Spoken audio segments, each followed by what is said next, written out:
speaker near you. It's the Part-Time Podcast with your hosts, Michael Belcher and Caleb Johnson. Hello. Hello. Welcome in. Welcome to the Part-Time Podcast. Part-Time Podcast. Yeah, this is definitely the first time we've ever done this. Yeah. But we're going to start with episode 2, right? Episode 2. Mm-hmm. Yeah, the episode 1 will... Well, let's not give that away. No, yeah. We're not going to tell you about episode 1. Yeah. That's our secret. Yeah. It's our little secret. Yeah. All right. So what do we cover? What do we cover? Yes. Here at the Part-Time Podcast? Yeah. We talk about... the thing I put on our YouTube banner was movies, comics, culture. Okay. I think that that's a good starting point. But honestly, I think that the podcast, if you ask me, I think this will probably evolve into one of those podcasts where it's just like it's two friends talking about things that we mutually interest us. Right. I don't think we're going to try to drive to be like your one-stop shop for news. We're just here. This is our gut reaction to stuff or things we want to talk about. And just as a peek behind the curtain, like if you were to look at our like Google Doc of ideas we've had, they're random. Like they are. They're great. You're right. Like, and we won't get into it now, but you don't believe that Mary Poppins is actually magic. No, I don't. That's a whole nother episode. Yeah, that'll be another episode. But you think it's all in their imagination. I do. Well, no, I think it's in her imagination. In Mary Poppins? Yes. Oh. We're getting too far off into the weeds. That is even worse. We've got to start. But the whole idea, part-time, I think of like jobs I've had in the past where I've been at work with people and just had those conversations where you're in between customers or clients or whatever. And that's kind of more like what I think about, like the random stuff that comes up that we want to talk about, and we do it part-time. Yeah. Like a job. I think that's really actually a great, like I was thinking part-time podcast, like we both work full-time. Yeah. We're both dads. Yeah. Right now it's not a full-time gig. No. And if it ever became a full-time gig, then we'd have to, reanalyze the name. Which is fine. If you want to start supporting us, you can send money to us and we'll do this full-time. Yeah. PM us for Venmo links. Yeah. You got it. Yeah, but part-time podcast, that's a good point. It's kind of like conversations. Like I used to be a manager at Target, and even though I was a manager, like there was still a lot of just chill out time, and you just kind of stand up there as the store's closing. There's nobody in there. And you're just chatting with the cashiers. Yeah. Yeah. That's exactly what this is. That's exactly right. Yes. Yeah. But also dual meaning part-time now for us. Yeah. Cool. So that's kind of the kind of things we cover. It's going to be movie reviews, some cool lists. I think we could do. I got an idea for the top 10 directors, but our own, not a mutual ranking, but our own top 10 directors. Okay. So we want to come up with our own top 10 directors and then another and then future episode. Discuss that. Yeah. So we're just going to see how the podcast evolves. Yeah. I think. That's fine. Yeah. But we're always probably going to start with news, have some fun. We'll do some like a trivia game or rapid fire answers to random questions. We could have interviews, guests on. Yeah. We'll see where this takes us. Exactly. Mm-hmm. Yeah, we're very open to having guests. Yeah, absolutely. And collaboration. Like, so hey, if you're out there and you're like, hey, these guys seem cool, because spoiler alert, we are cool. And you're like, I want to be on that show, or I'd like to, do a show with them. Right. Let us know. Yeah, we'll talk about it. Legends in our own minds. Yes. Exactly. Yep. And there's a lot of podcasts out there that I listen to that I, it may subconsciously emulate. Like there's a lot of people that I think are super cool. Mr. Sunday Movies comes to mind. Oh yeah, I've seen him. Dan Murrell, if you've ever seen him. Oh, he's excellent. He's super cool. Chris Stuckman. I'm not a huge podcast guy. Well, those guys, they're not really podcast guys. They're like movie YouTubers. Okay, well, there's some of those guys I listen to too. There's like Full Fat Videos, Critical Drinker. Critical Drinker's funny. Nando V Movies. Yep. Yeah, guys like that. Yeah. So absolutely. All right, you want to hit some news? What do we got on the list today? Well, actually, before we do that, we've got like 50 seconds here before we go to the news segment. Oh, sure. We wanted to have like taglines for each episode. So the part-time podcast and what would... And I would say in the spirit of this Indiana episode Jones. If you've ever seen an Indiana Jones film, it's Indiana Jones and usually exactly the Last Crusade, the quest for the something.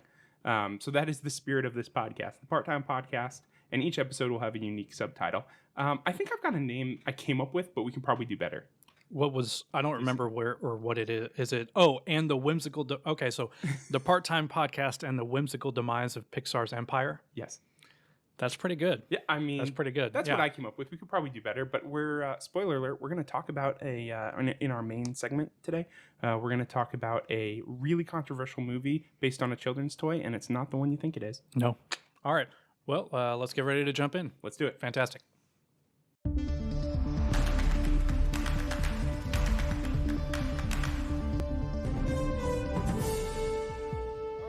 So into news, we've got 3 main points today. Let's start off with the first one here. Kevin Spacey has been acquitted of all charges in sexual misconduct cases. Yes. I had no idea that this was still going on. You know, I didn't either, which is kind of rough for Kevin Spacey, because I would imagine that this has probably dominated his life in the last, like, what was it been, 4 years, I think. Yeah, he hasn't done a movie in that time, has he? Not that I remember. In fact, he's been removed from a couple, I believe. What? How do you remove? So they were like halfway. Credit? Oh, no. I believe they were like halfway through shooting a film, and I believe that Christopher Plummer took his place on a movie. It was one of these like historical movies about a biopic, something like that. I don't even remember the name of the film, but he was slated to play like the dad, I think, or like a dad with like adult kids, and it was something about his. You know, it wasn't a biopic. I think it was fictional, but it was kind of like in the style of like Succession. This wealthy guy and his adult kids and whatever. Anyway, I believe he was removed entirely from a movie when this came out and replaced. So yeah, I don't think he's done a movie in that time. There was obviously a number of accusations. Young men were coming forward and saying that he had assaulted them.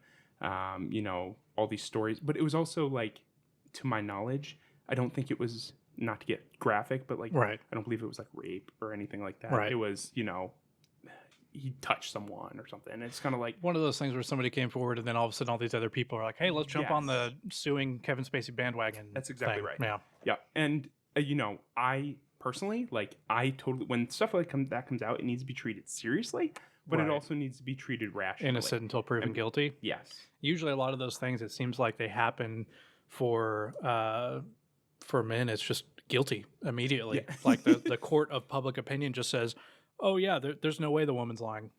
Right. Like, look at all that stuff with Johnny Depp. Yeah. Same thing. Oh yeah. Yeah.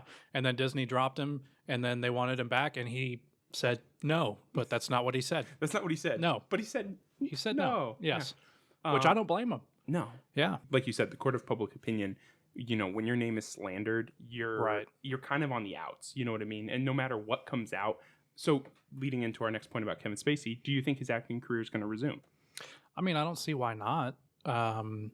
Most of, I mean, the biggest one I could think of would be, I almost said Tony Stark, Robert Downey Jr.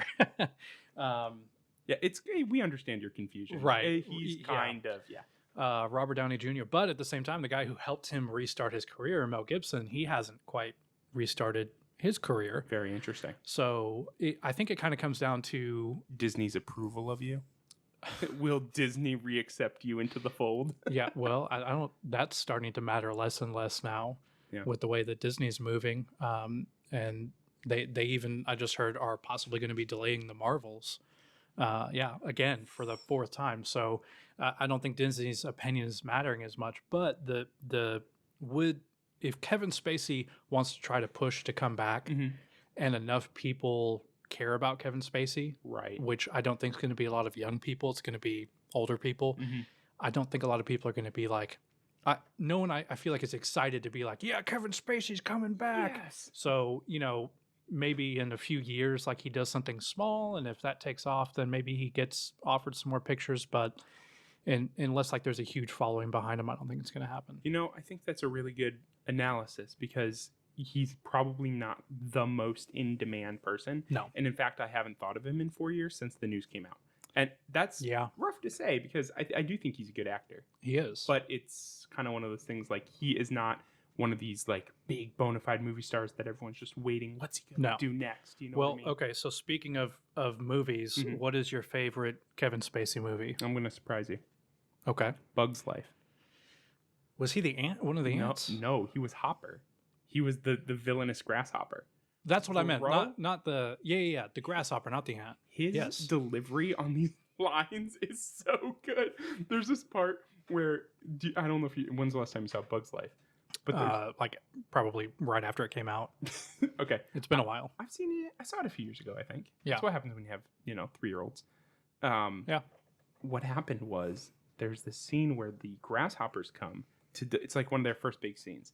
They come to the ant island to collect the grain that the ants harvest for them. Right. And Kevin Spacey's like real intimidating. I mean, it's Hopper. He's this animated grasshopper. Yeah. But just his delivery on these lines. And then his brother is there. And his brother's just like a total doofus. And he's like this kind of like, they animate him to look chubby. And he's like this chubby grasshopper. And he's like, hey, Hopper, you remember when, blah, blah, blah, blah, blah. And he's just like this, whatever. And there's just one part where he says something. He's like, oh yeah, you're afraid of the bird. And Hopper turns around and grabs him by the throat. And Kevin Spacey's like, if I hadn't sworn to Mother that I wouldn't kill you, I'd kill you. The way he says everything with such sarcasm. That is in my opinion, that's like his best feature when he does, not just voice acting, but in general. Like he has a very dry wit. Like if you ever saw any episodes of House of Cards, he's like, yes, tell me all about it. You know what I mean? He's so sarcastic, and he brings that to this stinking animated grasshopper. So actually, I think that's my favorite performance. Oh, kind of like how, what's his face? The lead actor in The Shining. Jack Nicholson? Kind of like how, Jack Nicholson is like, he can do all forms of anger. Yes. Yeah. Yep.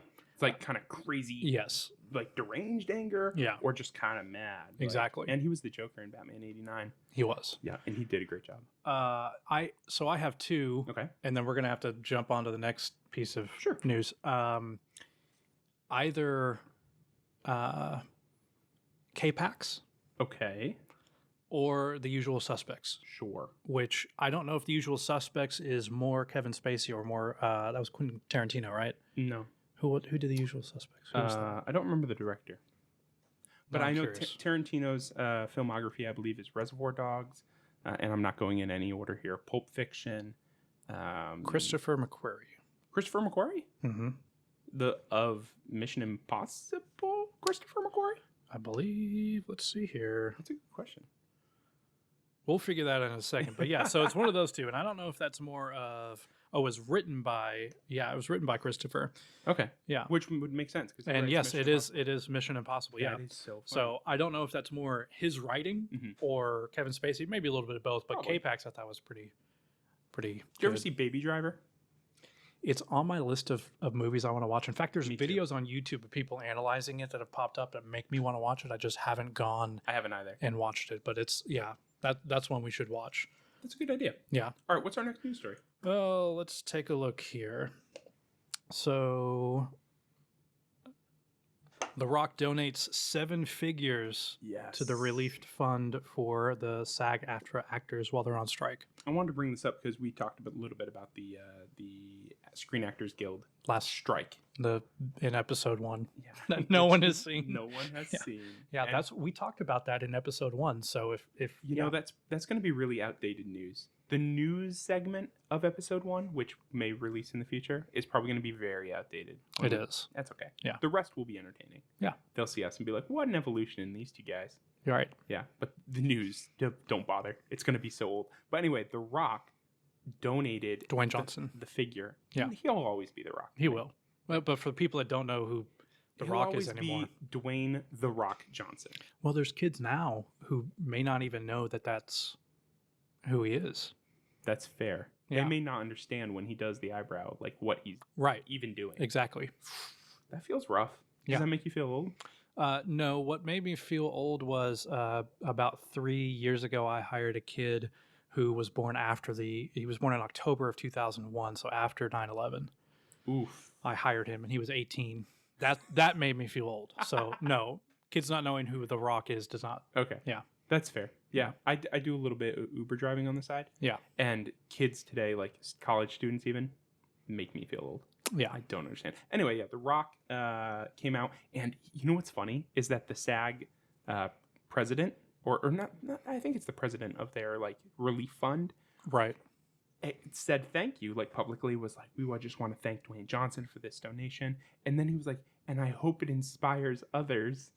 And he like turned it into a like a PR thing. Well, I like mean, this is what everyone should be doing. Here's the deal. I doubt that The Rock is out there like, oh man, my pockets are empty, man. Like he's the highest grossing movie star like in the world. Right. So he's not out here hurting while Hollywood's on strike. There are actors and writers who are. You know what I mean? That's They're like, true. hey, I take gig jobs over here and I'm striking in solidarity. Yeah. But I'm not making any money. Like these writers, you know what I mean? Yeah. Under threat of will AI take my job? You know what I mean? Right. So I think that when he said that, I think he was kind of like, hey, you guys. Like, but and they said they didn't say the figure, but it was 7 figures. So I mean, I guess 7 figures is up to 900. Yeah, not just shy of 10 million. 900. Yes, exactly. Yeah. Yeah, that's pretty cool of him. I think that's neat. It is. Yeah, I mean, but he's a baller. He can do that. Right. Yeah. Maybe someone should set up a relief fund for us. No one's We should gonna, be like, Dwayne, we remember you as The Rock. Don't you want to donate 7 figures to the Part-Time Podcast? No one's gonna. He's not gonna do that. What if he's listening right now? Dwayne Johnson, if you're listening right now, send us $1 million. Yeah. We don't even need upwards of 7. We just need the lowest possible 7. We would accept $999,999. $1 shy of $1 million. Yep. Yeah. Yep. Well, 6 yeah, figures. that's fine. 6 figures. We deserve 6. Yeah. All right. What's the next news story?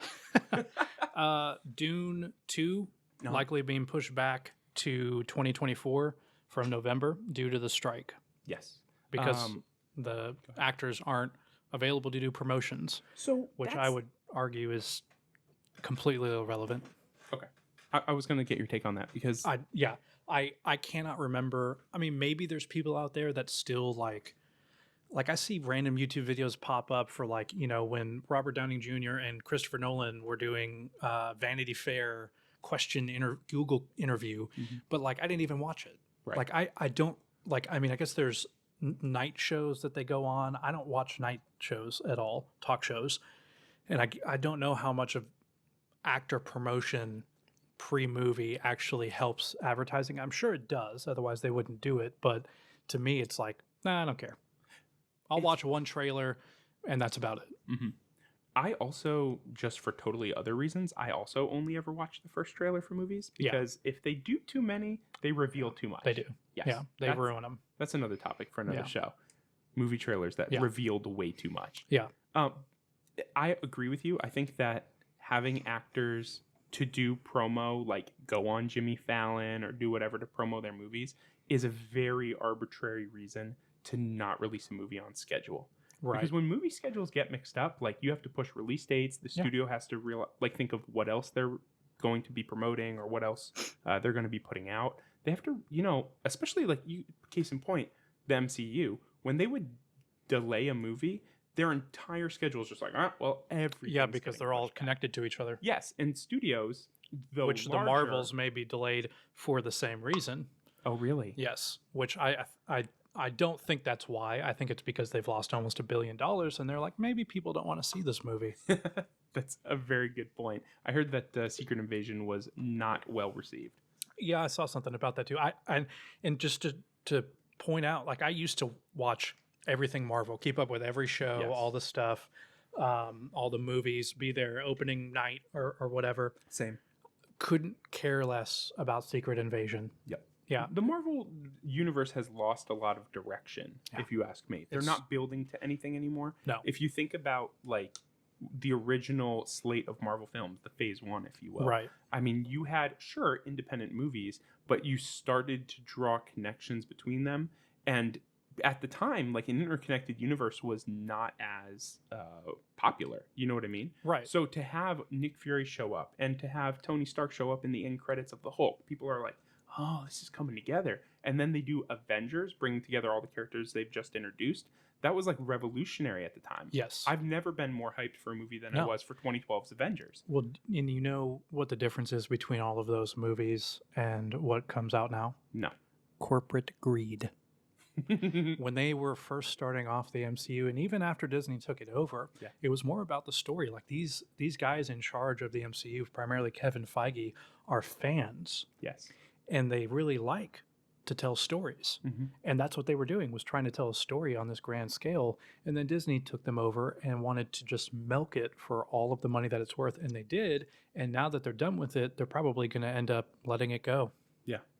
I wouldn't be surprised. Yeah. I would not be surprised, frankly, if 10 years from now, Disney does not still put out Marvel or Star Wars.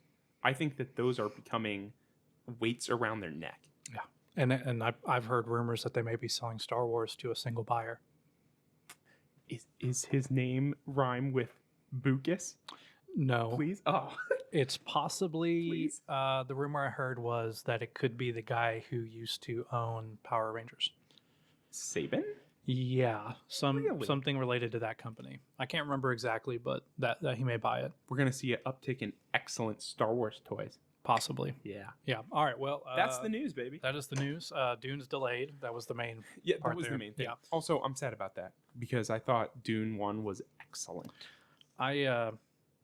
We could steal a little bit of time here because we're ready to move on. But I think visually, yes, I would agree with you. You know, story wise, well, maybe not even story, but just pacing. Mm-hmm. I had a big problem with the pacing in that movie. And I think the spectacle of it, you know, the first time you watch it, because I think I saw it in IMAX, the first time you watch it, the spectacle of it is enough to, I think, to overshadow the story. But upon repeat viewings or viewings on like my phone, like I feel like I'm struggling to get to the end. I think it was 45 minutes too long. I would say 20, but yes. Okay, split the difference. Half an hour. Here's the thing. It is a part one, so I totally get leaving at the end of a story. But Which I'm fine with. Right. But if you've seen it, then you know that the last 20 minutes is them through the desert. Yes. Then they meet the Fremen.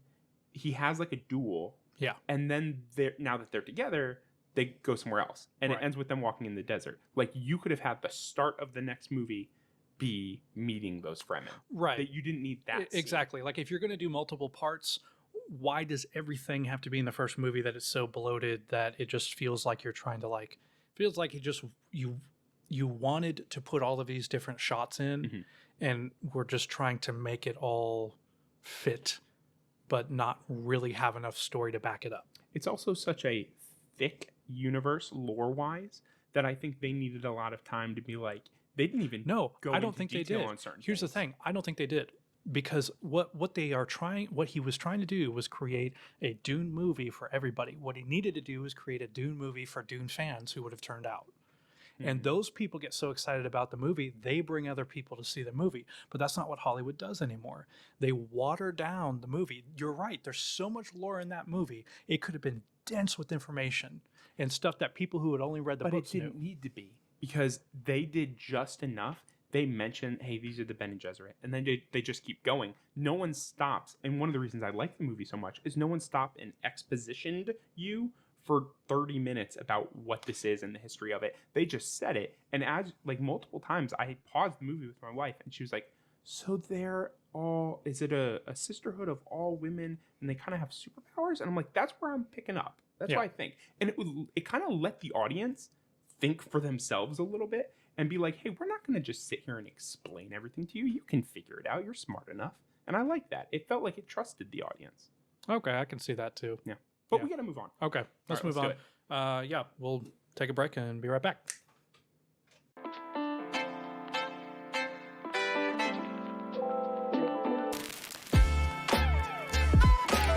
All right, so let's talk about this reoccurring segment. Yes. Favorite thing of the week. The favorite thing of the week. Yeah. This week, what was our... it doesn't have to be our favorite thing, because my favorite thing would like always be something Oliver said to me. That's your son. Yes, my son Oliver is 3 years old. I also have a 6-month-old named Everett. They're just the best. But Oliver consistently every week, especially now that he's 3, he's kind of in this like nonsense phase, and he just, dude, he says the randomest things, and it'll make you chuckle. And when it makes you chuckle, he's like, I'm gonna repeat that. So the other day he's singing, because he's getting into singing, and he's singing, row, row, row your boat gently down stream. You know what I mean? Right. Well, the other day he goes, row, row, row your lollipop, and he just starts. And when he said it, I laughed. Dude, it's all I've heard in the car for the last like 3 days. Like when we're driving, he's like, row, row, row, lollipop, and he like laughs at himself. Yeah, and we're like, cute. Yeah, Oliver, it's cute. But sometimes it's a little like, okay, we get it. You know what I mean? Yeah. But anyway, my favorite thing of the week would pretty much always be something silly, he says. But we're going to, you understand. My favorite thing of the week, it's just what's something that we liked this week, something that happened or something funny. You want to go first? I like yours better this week. You have a good one. All right. So The Sound of Freedom is in its 3rd week, and it made more money than Mission Impossible Dead Reckoning Part 1 in its 2nd week. That about $500,000 more at the box office is wild to me. Can I share something about Sound of Freedom, by the way? Have you seen it? I've not yet. Oh, I need to. Yeah, we need to go. We should. Yeah. Call in sick tomorrow. Let's go. Call in sick. Let me hit you up after. Okay. I'll think about it. I'm trying to remember what I've got going on tomorrow.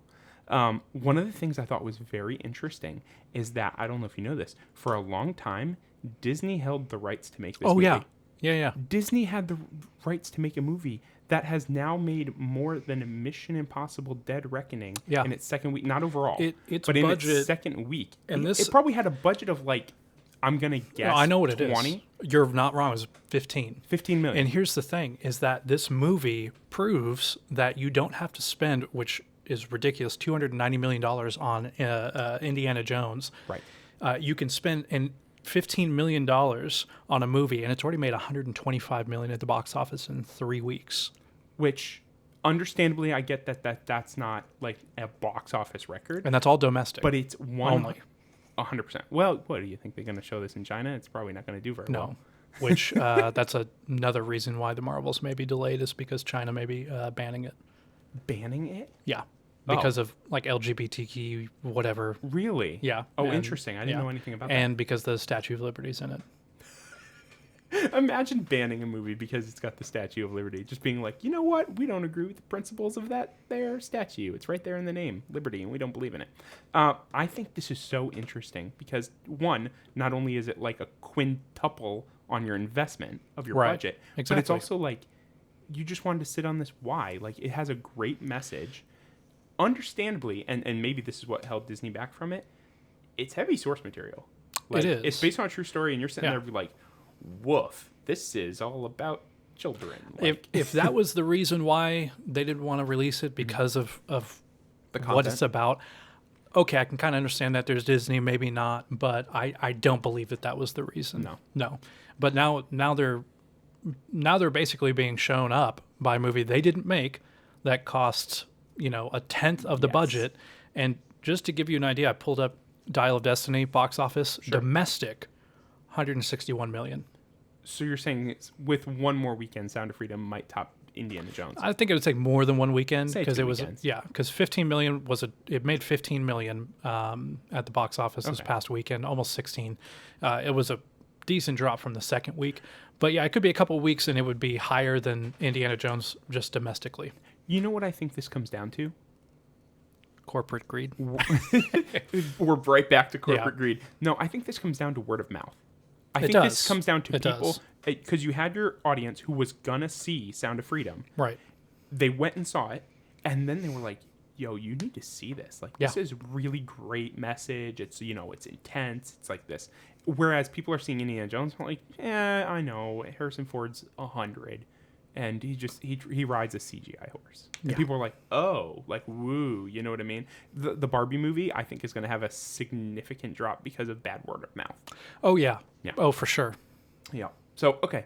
My favorite thing of the week this week is, and don't be a hater, it's Legend of Zelda Breath of the Wild. And why would I be a hater?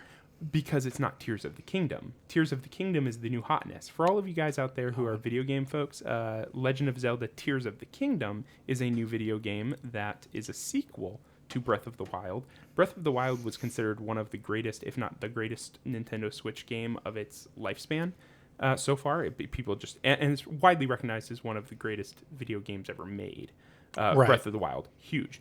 the reason it's my favorite thing is because I'm just now getting around to playing it years and years later. Okay, well, there's nothing wrong with that. No one said that the favorite thing of the week has to be like current. No. Yeah. And it's my favorite thing, and I am rediscovering because, frankly, I was never a Legend of Zelda person. I was always a Mario, a little bit of a Pokemon, and I really, really loved Metroid, and still do. Those were kind of my Nintendo franchises. Zelda, I never got into the old school top-down, you know what I mean, dungeon crawlers. Just never happened. Right. And Breath of the Wild... Did you ever play Spyro?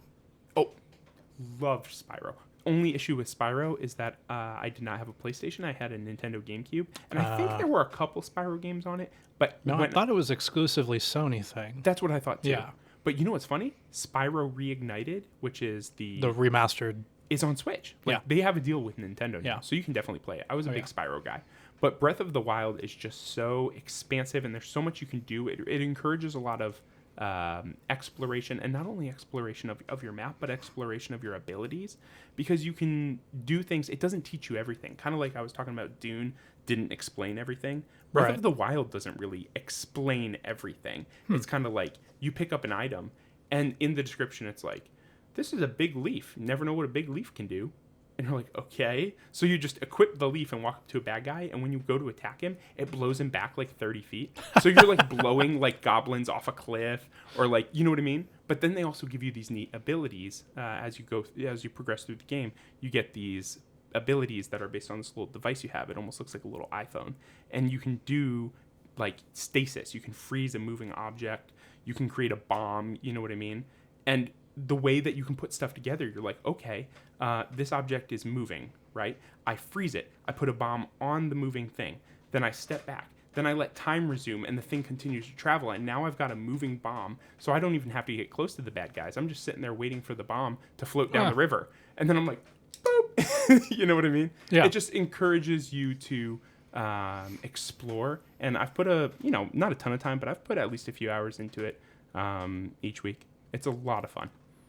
That's my favorite thing. Link is my favorite Smash Brothers character. Agreed. Yeah. 100%. He has an arrow. You charge it up. Beep, beep, beep, beep, pew. Yeah. And the Switch version has the... what was different about the Switch version? Was it something with the bomb? I can't remember. There was like an extra thing. I don't know. Whatever. There's something different about the Switch version from previous versions that the Link can do now in it, but whatever. Is it up B and he spins with his sword? No, he did that before. I don't know. know. I know that's not new. I'm just trying to remember the command. But he has that move where, where he's like a tornado. Yeah. Someone in the comments tell me what's the new thing that Link does in the Switch version. Link is my favorite overall fighter in Smash Brothers. Yeah. But do you know what my favorite single move in Smash Brothers is? No. Down B Pikachu, and he just calls down lightning. So anyone gets close to you, and you're like, down B, and it just thunder strikes. Yep. That's the best. All right, moving on to our main segment. Yep, let's do it.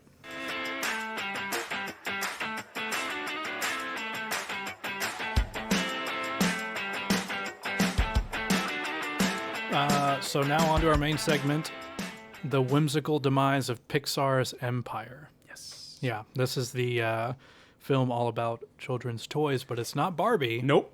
It's Toy Story. The OG. The OG. Toy movie. Yes. Yep. So the reason we bring this up is because you have and I don't use this lightly. I think in our first episode, which, may be released one day, I said the term hot take like 5 times.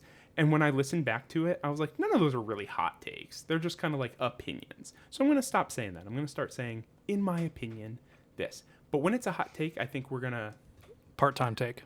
A part-time take. Michael's got a part-time take on Toy Story. You've got some real opinions on this. So I want you to start this segment and tell us your opinion on Toy Story. The newest Toy Story movie is the best, and then they get worse as you go backwards. So basically, each movie was better than the last. And the last Toy Story movie was Pixar's farewell to everybody. The end of their good storytelling. So the end of the Toy's story? No. The end of Pixar? The end of Pixar. Okay. Yeah. It was, I think a lot of people would say they think Toy Story 3 would be a good end. I disagree. This is my opinion, That's by the way. Yeah, that's his opinion. I don't... Toy Story 4, I think what happened was Disney came to Pixar and said, you need to make another Toy Story movie. I agree with that. Because that's where a lot of money comes from. And Pixar, still having a decent amount of control over story, was able to make a movie that allowed them to start to dismiss major characters, primarily Woody, in a way that they wanted to do it, so that they could say, we're getting rid of Woody so that Disney can no longer do anything to him. Now, could Disney still come in and try to do something and make another movie with Woody? Maybe. But I think what they were doing was essentially saying, hey, we're like, this not only is Woody's goodbye, but it's really also Pixar's goodbye. To telling good stories, to having control over being able to make the movies that they want. Oh, I see. Yeah. Because corporate greed. Because of corporate greed, exactly. Yeah. Like, this is, it's not just Woody saying goodbye to all the toys, it's Pixar saying goodbye to all the fans. And their creative control. Yes. Interesting. Yeah. So I want to back up a little bit here. You said you think that the Toy Story movies are the best to worst moving backwards? You think that Toy Story, in order, you would rank them from quality 4, 3, 2, 1. You're kidding. Oh, yeah. Okay. Easily. I would disagree with that. I think that 3 is my. I find 1 a very good basic story. I find 2 and 3 to be improvements on 1. I don't find 4. I would put 4 probably behind 2 and 3. Why? What makes 4 so good to you? 4 has, 1. So if you look at, we'll look outside of the movies for a second, just first. Sure. Toy Story was Pixar's first movie. It was the first animated feature. It won an Oscar. I believe it created a new category at the Academy Awards for Best animated? Maybe computer animated. I can't remember exactly, but maybe it was best animated. And it changed the industry forever. Yes. Toy Story is almost the test, the litmus test for the current industry or the current ability of computer animation. If you look at each one of those movies, from the first one to the fourth, the ability of computer animation has changed between those movies. You can kind of see, if you watch them back to back, how much better it's got. Toy Story 4 was probably one of the best computer animated movies of all time, in my opinion. I don't think there's another movie that could compare to how it looks compared to any other movie you could bring up that's computer animated. Sure. So looking at that alone from the outside, but also I think it's the movie where Woody really actually does grow the most. If you look at all of those movies, they're not about Andy. They're not about most of the toys. Those movies are Woody's story. I would say Woody and Buzz, right? Now, here's the deal. I wouldn't say Buzz. See, I do, because I think Buzz has a very fleshed out arc in the original. If the original movie was just about Woody getting over his jealousy and being like, all right, there's a new, instead of just being the lone cowboy, now I've got a partner, you know what I mean? If that was it, then yeah, I would agree. But I think Buzz also has a really existential arc of you're like right. realizing who he is. If 2 through 4 did not exist and you looked at just Toy Story 1, I would say, yes, it's a movie about Woody and Buzz. But when you add in 1 through 4, Toy Story is Woody's story. Yes. The whole second movie. You're exactly right. Yes. Yes. 2 is all about Woody. Him choosing to be a collectible. And 3 is about him giving up Andy.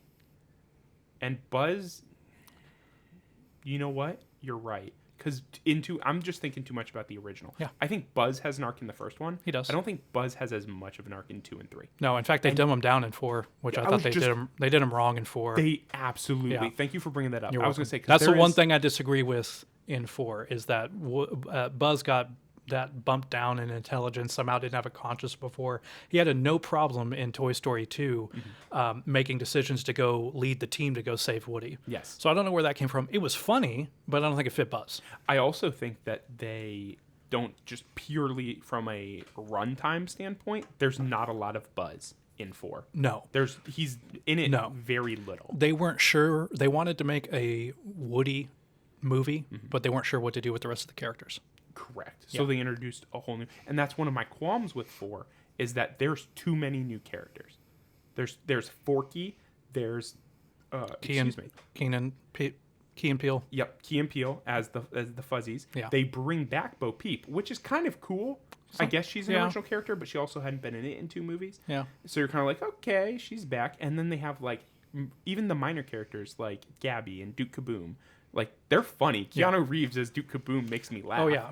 But at the same time, I'm like, it didn't feel as Toy Story. I'm like, where's Rex during all of this? Well, but see, that's why I'm saying that it's Woody's story. Yes.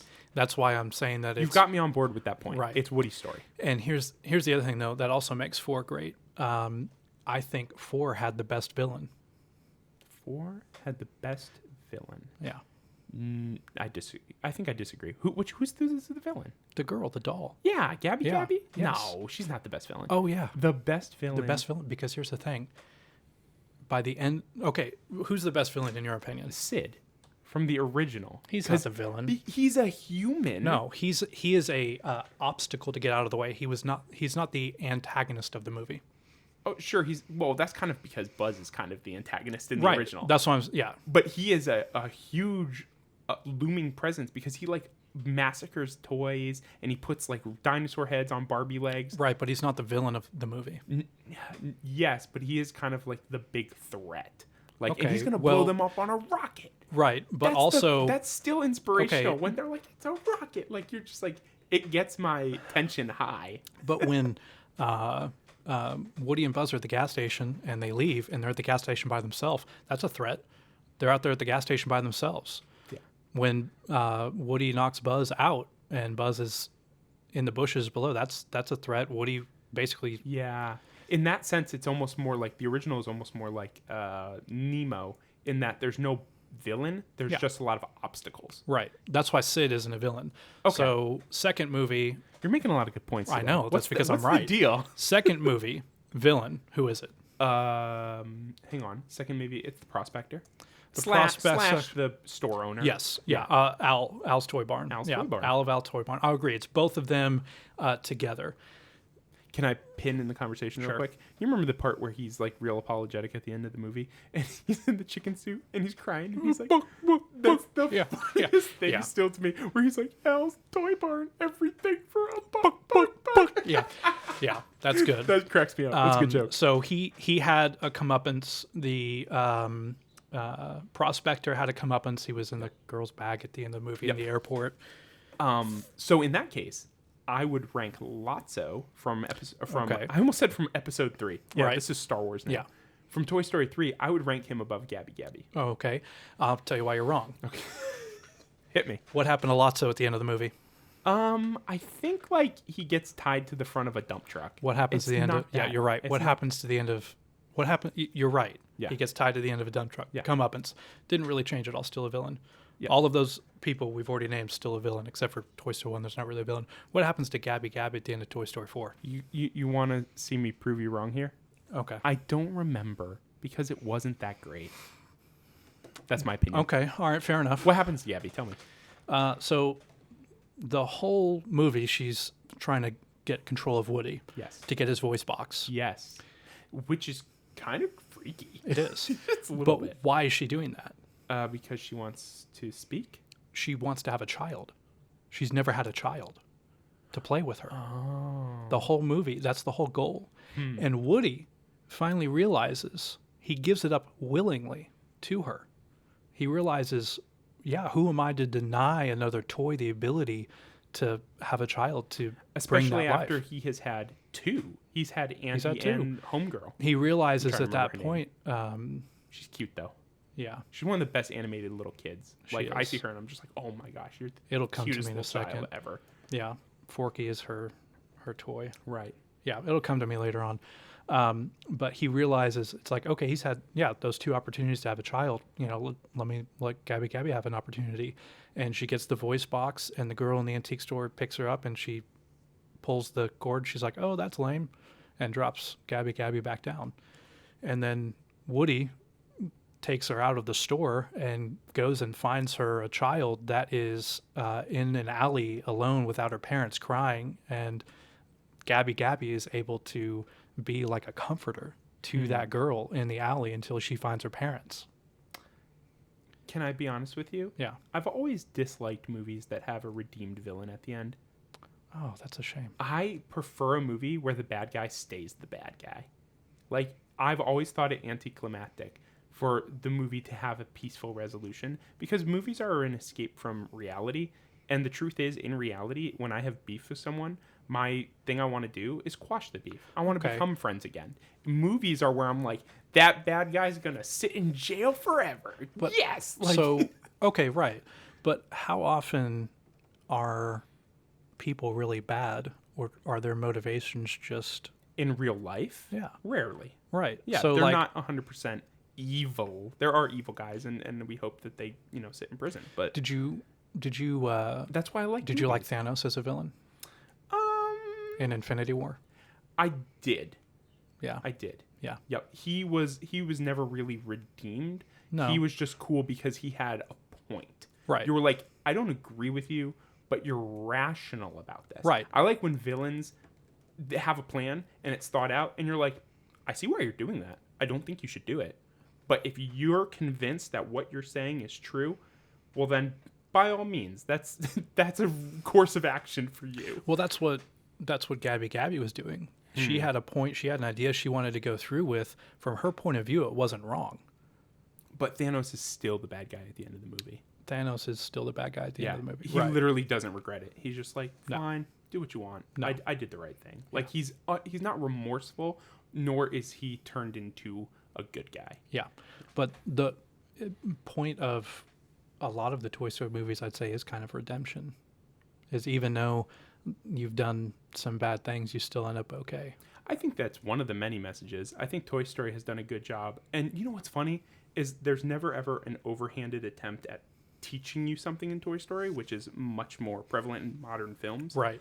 But there is, like, when you sit there and think about it, you're like, that's a good lesson. Like, there are things in Toy Story that if given the opportunity, I could explain it to Oliver and be like, see, that's the way we should, you know what I mean? Yeah. I mean, it's not the Bible. Like, it's not like something to teach him spiritually. No. But it is like, hey, they were, this was a respectful thing, or this was a, they had to learn to let go of their toys. They learned to share. I don't know. I'm coming up with stuff here. Right. But like, Woody learned to share the spotlight. You know what I mean? It's a good idea for older brothers to learn that they got a younger sibling now. They're gonna not be the only toy on the block, so to speak. Not that kids are toys. Right. Yeah. I think to sum up, Yes. why the movies got better over time. I think technically, from a visual standpoint and ability, the movies got better. But also, I think they were able to go through and tell good stories and finish telling a story with a primary character, with Woody, in a way that felt like it had a good resolution. Mm-hmm. He went through and had major changes in each one of those movies and got to the point where he was able to finally let go and grow. Right. Like, he went from basically not knowing who he was at all to... in the beginning, because he didn't know about all of the history of Woody's Roundup. Right. Right. Like, he's so old, I think he just forgot about it. He's Right. been around for so long. He's always been the leader in all of the movies and not able to let go of being a leader. And he's just learning how to be a better leader for everybody else until finally he realizes he doesn't have to be anymore. Yep. He can finally step back and let somebody else lead. That's a good point. It's definitely, you've convinced me on the fact that Toy Story is Woody's journey. Yeah. For sure. Because I would have previously argued that him and Buzz are dual protagonists. I disagree. I think you're right. But let's transition as we wrap up here. I thought of one more thing Okay, that makes it great, and why I think Bo Peep was a good character choice. So Woody is the master of using his environment to his advantage. Okay. Anytime there's a toy that's lost or something going on, like he's jumping around all these different places, he's able to get out. Toy Story 3, he escapes from the daycare center, no problem. Bo Peep is his female opposite of that. and bringing her back, he was able to have somebody meet him on his level that he could partner with again. Yes. Yeah. I agree with that. She's the counterpart. Yeah. She's the cowgirl. Technically, Jesse's the cowgirl, but Right. they have such different attitudes. And Bo Peep, one thing that's good about the inclusion of Bo Peep is that it harkens back to the original. It does. Where they were both like, she wasn't like a leader, but she was clearly like rounding up toys and stuff. Yeah. She was like, all right, you know what I mean? And it does give them like that kind of last crusade, She's if like you the will. vice president, The first lady. The first There you go. of Yeah. Toy Story Land. Yeah. But if I could just for a second, kind of as we wrap up here, Yeah. talk about also this being really the last high quality Pixar movie. Like, do you have a list by any chance of I'll pull 'em up. Pixar's Keep going. films since? Because I think we could pretty quickly run down that list and say not as good, not as good, not as good. And we're talking about Pixar. I mean, the studio that gave us Up, that gave us Nemo, the Toy Story franchise, I've got 'em. Inside Out, like some really impactful films and stuff that was like, wow, I'm really thinking about this. This is a good movie with some cool lessons.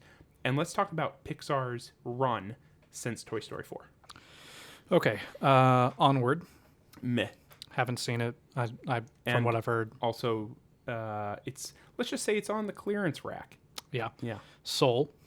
I heard it was pretty good and missed it. I don't think it had as much acclaim as some of their other films, but I do hear it's pretty interesting. Luca. Forgettable is the word I have for Luca. And also another one I haven't seen. It's fine. Turning Red. Did not see it.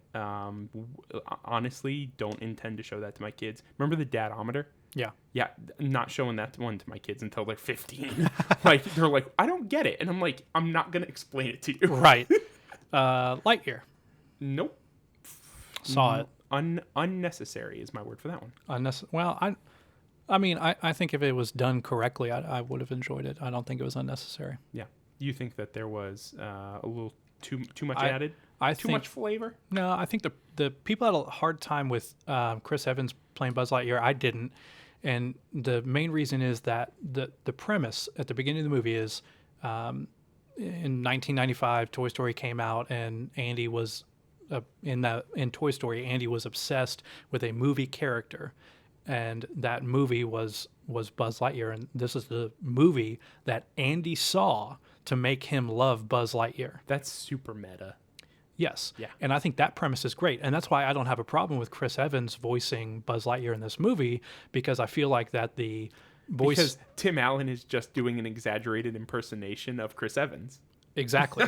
There you go. So I don't have a problem with that. And I think if they had done that movie well and made it that... the problem was like a character that a child would be obsessed with in a movie nowadays would be like... one of the little side characters that are funny in kind of a big movie. If I think of Return of the Jedi, I would think of the Ewoks. Something like, they'd be obsessed with something like that in a movie. Like, they may not understand what's going on, but they like the Ewoks because they're cute characters. And in Lightyear, there was, I don't remember, like a little robot or something on the side that was going with him in the ship. And like, that was the cute character. Oh, the little cat thing. The cat robot. thing. Yeah. That's what kids nowadays would be more obsessed with than the action hero. The action hero, and they like missed it somehow. If they'd done it properly, I think it would have been good. And there was the whole lesbian thing. LGBT. Yeah, having to push that in there. Yeah. And there, you notice a theme of that throughout these films. Yeah, and then Onward, the last Lightyear, one Turning Red. Right. Yeah. Right. And then the most recent one, Elemental. Same thing. Non-binary characters, and also... Were they? Yep. Who? There's a character who proclaims that they prefer they, them as their pronouns. Oh, I don't remember that. Yes. But also, not to mention... You've seen it? What is it? Parts. Okay. I really could care less. I watched it. Did you? Yeah. What'd you think? Was it just not as quality? I mean, I thought it wasn't a bad story. Isn't the magic gone? Is that what this is? Like, Yeah. I feel like Pixar movies used to be like, we've got to see the new Pixar film. Yeah. And they're not anymore. But here's the thing. So all of those movies we just listed, which in our opinion, I would think we would say are Yep. lower end. The only one of any of those I'd say I actually enjoyed that I saw was Elemental, are all after Toy Story 4 and all after what I think was Pixar saying goodbye to the fans. Yep. And now it's much more sterile. Yeah. And corporate involvement, yeah. which I think is where we went wrong with the MCU too. I think they put their hands too deep in this stuff. Yep. They're just reaching too deep. You know why? Corporate greed. Corporate greed. Yeah. That's exactly why. Maybe this whole episode will be renamed. Maybe it's going to be the Part-Time Podcast and the Demise of, or the battle of corporate greed. Yeah, there we go. Yeah. All right. Well, let's get ready to do a wrap up. Let's do it. All right. All right. So time to wrap it up. I thought we had a pretty good time. Yeah, I thought so. Yeah, definitely some stuff we could dive in deeper though too. Yeah, absolutely. Yeah. Yep. And also, I want to just throw this out there to the listening audience. Throw your favorite Toy Story film into the comments. Tell us which one and why. Yeah. And next week, we're going to read out our favorite comment from the video. Yeah. Whoever gives us a good explanation of why. And if you think we're wrong, listen. Yeah. That's the kind of forum this is. Like, get in those YouTube comments and be like, no, you're both wrong. Toy Story 2 is the best because XYZ. And I will personally call you out if you say I'm wrong. So yeah, he's like what Tony G says. Yeah. Listen here, Tony G. Tony G from Milwaukee. Get out of here. All right, so let's do the Dadometer. This is our first episode, so we're going to explain this real quick.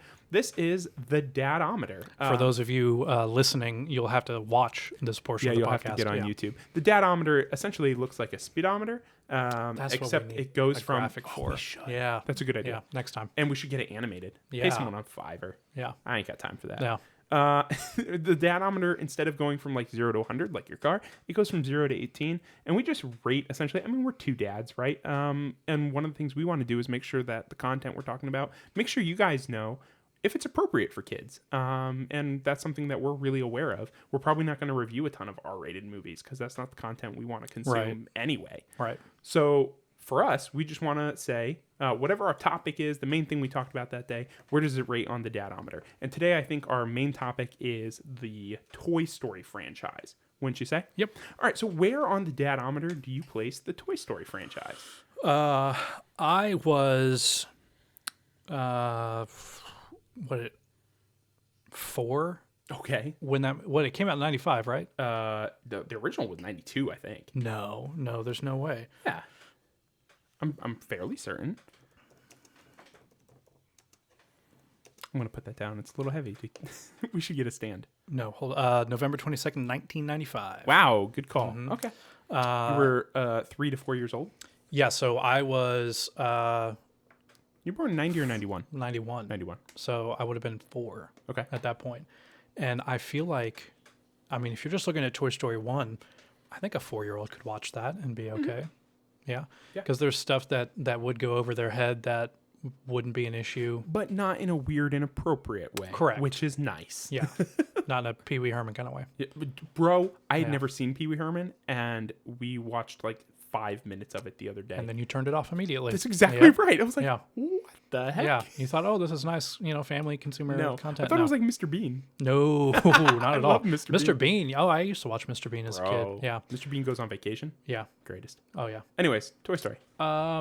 If I look at all of them, I would probably say maybe more like 6. Can I be honest with you? Yeah. One thing that I really love about Toy Story 3, and I feel like I didn't do a great job of explaining, probably like 4 or 5 would be like halfway, maybe a little under half. 2, 3, 4, 5, 6. It's not a perfect circle. Okay. Well, we're going to say this is 6 on the line right here. There's me. That's cool. Green line. Here's the thing, 6. And part of the reason I didn't explain this very well, but part of the reason why I love Toy Story 3 is because that franchise matured with its audience. Yes. You can tell that the 6-year-olds who watched the original are now 18, 20 watching, and they're in Andy's shoes, and they're like, wow, I do have a bunch of old toys that I could donate. Or like, and it's like, I wonder how my toys feel about me getting rid of them. Yeah, exactly. Yeah. They're sitting at a Goodwill. Like, honestly, that's one of the strengths of the franchise is that they were like, we see you, fans of Toy Story. You're getting older, and we're going to deliver a more emotionally compelling story. Yeah. And I feel like that amped up from 1 to 2 to 3. Each one had a little different level of like, Oh, wow. You know what I The mean? stakes felt you're higher. You're like 13, 12, 13 when number 2 comes out, and you're sitting there like, yeah, I do keep my toys in my package. I don't take them out. Like, action figures are for collecting. You know what I mean? Right. So, like, it really does mature with the audience, and that's one of the strengths of the franchise, in my opinion. On the dadometer, I'm going to go a little bit behind you. Honestly, I'm going to say like 4. Again, starting with the first one, but honestly, that's probably where 5 should be, but whatever. Yeah, We're not exactly accurate. Yeah, that's fine. Honestly, I think that Toy Story is, especially like if you start with number 1, man, it's fine for kids. It's good kids entertainment. There might be a little scare with like Sid's dog is kind of scary. Sid himself is like, and honestly, some of like the creatures under the bed are like, that's a little weird. That's kind of why I went up a little higher. Oliver's 3, and I wouldn't even mind him watching it. I do think he'd probably see some of that dark, like the skull on his shirt or something, and be like, what, Dad, that's scary. You know what I mean? Well, I went a little higher because also 5, including later entries with kind of the overall franchise. Yeah, kind of like growing up a little bit with stakes. I'm gonna change this real quick. If you were saying just number 1, I would say 4. That's how old that's I kind was of where when I was I saw going. it, yeah. You know what? I'm gonna go up here, and I'm gonna say like He's 7, changed 8. his mind. You know why? Have you watched the third one recently? The third one is at the end is really dramatic. Like they're going into like the trash compactor, or not trash compactor, that's Star Wars, into the incinerator, and they're realizing they're gonna die. Dread. And then they're just like, crisis. I guess we'll just hold hands and die. And I was like, whoa. That's a little. So actually, I'm gonna say like 7, 8 if we're thinking about like the whole franchise. I think a kid could handle it, but it's also like it's not. It does get more dramatic. What? Sometimes I have to think about it. Yeah. 6 to 8. Yep. Yeah. Okay. Cool. Awesome. That's Well, the dadometer. Thanks for joining us this week. All right. You want to do our last final word? We're going to do a Bible verse. Fantastic. Let's I've got do it. one here. This is something we're going to do also because we're both Christians, and that means a lot to us. And if you want to join us for this segment, we hope you do. We understand if you tune out, but at the same time, we'd really hope that you'd stick with us for our final couple minutes here. Yeah. We're just going to talk about a Bible verse. I've got one for us. It's Hebrews 13:2. Okay. Be not forgetful to entertain strangers, for thereby some have entertained angels unaware. That's great. That reminds me of an old story about the man who needed shoes. You remember that story?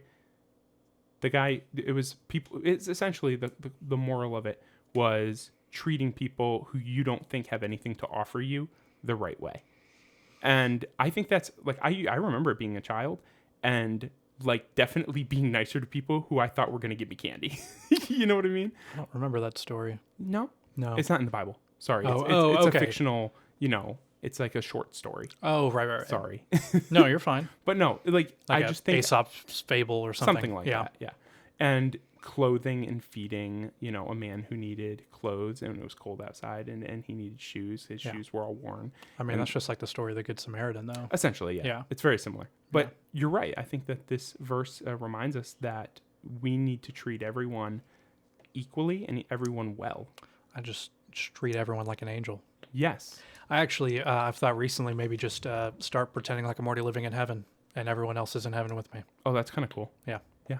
That's a good philosophy to have. Just like, why? Because we know that in heaven, I mean, the Bible says there's going to be no more tears. Yeah. There's going to be no, so like, let's try Ready for this back pain to go away. Glorified bodies, baby. Absolutely. It's no good. I slept wrong the other day and my arm hurt for a week. Oh, goodness. How is your arm? We prayed for that the other day. Oh, yeah, it's doing okay. That's great. Yeah. Awesome. We did. But yeah, treat everyone like an angel. And we thought this was appropriate for Toy Story because it's, especially the first film, is really about treating people right and not coming at them with a bias and say, oh, well, maybe you're the new favorite. You know what I mean? We shouldn't have that kind of favoritism in our social circles. No, we shouldn't. No. But we'll do this every week. We'll read a Bible verse and we'll talk about it. Yeah. Sounds good. All right. Well, thank you for tuning in to the Part-Time Podcast. This has been episode 1. This will be uploaded. When are we going to upload? We haven't talked about that. No. I'm hitting with you. Yeah. No, we just won't. No. Put them in the can. No, I mean, we don't know when we're going to upload. So if you're watching this and it was released today, that's the day we decided to start uploading. You know what? That's a good way to put it. Yeah. Yep. The day that you're watching this, check back next week on that day. Unless it's not the day that we uploaded it. Huh? I'm saying, so if we upload this... Oh, if they're watching it on like a Tuesday, like 2 years from now, and they're going back. Yeah. Yeah. Shoot. So look at what day of the week this was uploaded, regardless of what day you were You know what? watching it. You know what? Oh, wait. It wouldn't be today. Today's This is a hot mess. Thursday.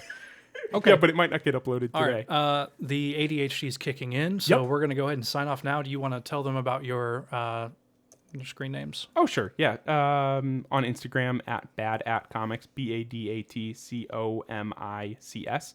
And that's just where I post pictures of all the collectibles I buy, because I tend to buy, comics or Funko Pops or stuff like that. So if you're interested in nerdy stuff like this, give me a follow over there. But also, like, comment, and subscribe on YouTube. Yeah. Yeah, we should have said that up front. That's fine. We'll get People into the used to swing it of by now. Yeah, exactly. Yeah. I've seen people abbreviating it at this point. They're like LCS, everybody. No, I will never do that. No, Yeah. we won't abase ourselves. No. No, too much pride. Mm-hmm. Alrighty, thanks for tuning in, and make sure to check back next week from the date that this was uploaded. From the date that this was uploaded. Goodbye. Bye, guys. Goodbye.